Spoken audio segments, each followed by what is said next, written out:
you've heard how important portion controls are in your restaurant. Yet you go to your chef or kitchen manager and say, I need portion controls, and they fight you. I don't need portion controls. That'll slow our line down. It's not worth it. We're dead on. Well, you ever wonder you should trust your gut that they're wrong and why it's important they should do it? I'm gonna tell you why in just 1 second.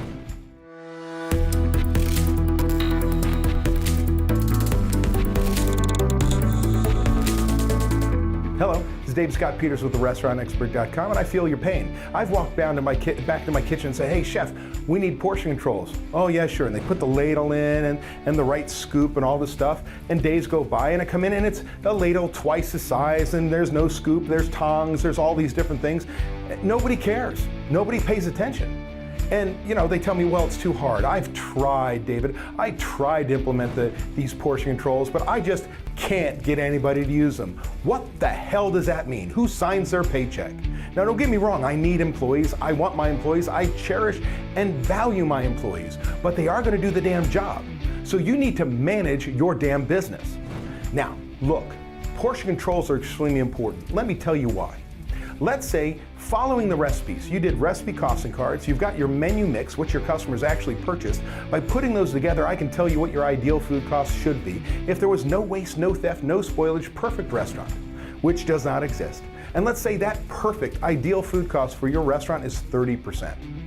Well, no, I do not expect your kitchen to run 30%. We take inventories and put our purchases and our sales together. Beginning inventory plus purchases minus ending gives me use divided by sales, food costs. I'm not expecting 30-30. That's impossible. We're not robots. But I am expecting a 31.5 to 32%. I'm giving my chef or kitchen manager a 2-point leeway. So let's get back to this 30% ideal food cost. No waste, no theft, no spoilage. That means my kitchen was managed so well that all my cooks followed the recipes perfectly. Well, then I go and I say, wait a second, I overportioned. Each cook overportioned by 10%.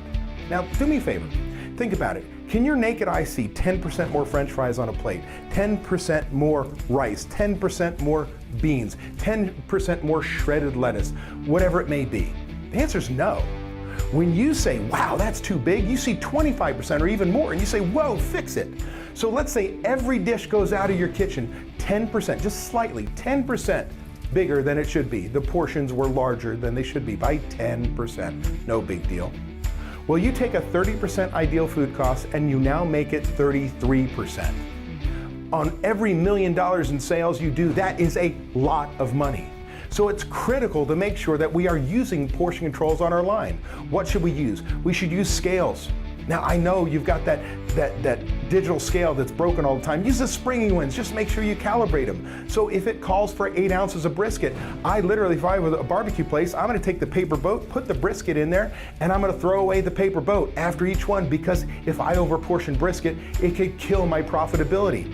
Well, how about pre-portioning? I'm even gonna stand a cook there and pre-portion French fries, my cheapest item in my building. But if I do $1 million a year more in sales, and it's primarily burgers and sandwiches and French fries, my #1 side dish, by pre-portioning my French fries, I could save $300 to $500 in food purchases, French fries alone, every week.